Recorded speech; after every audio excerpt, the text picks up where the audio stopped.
Okay, moving on. Next item in balance sheet is current liabilities. And major current liabilities or key current liabilities include accounts payable, notes payable, accrued expenses, and deferred income. Accounts payables are the payments that you have to make to your suppliers or to your vendors. Notes payable include any loans or any notes or bonds that you may have issued.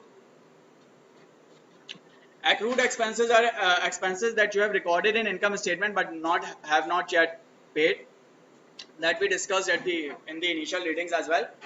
And deferred income include any income which you have not so far earned but which you are expected to earn in future.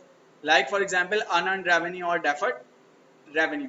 What is unearned revenue?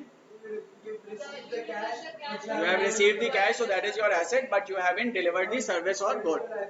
So it is your liability, because in future you are obligated to deliver your product.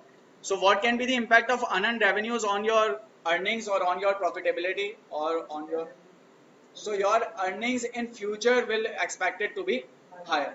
So अगर किसी company के earned revenues बहुत ज़्यादा बढ़ रहे हैं, so that means currently their earnings are suppressed, but in future earnings are expected to be higher or may increase suddenly going forward. On the other and, अगर किसी कंपनी के earn revenues बहुत ज्यादा बढ़ रहे हैं, सो एक तो पॉजिटिव साइन ये हो सकता है कि फ्यूचर में अर्निंग्स ज्यादा होंगी. There can be a negative signal as well, and that negative signal is maybe company is booking more revenues than required.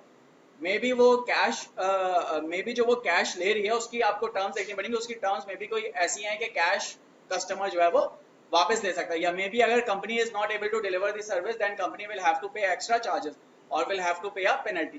In that case, if company is just taking the cash and not being able to deliver the service or good, that can lead to additional charges in future or can lead to decrease in assets on income statement.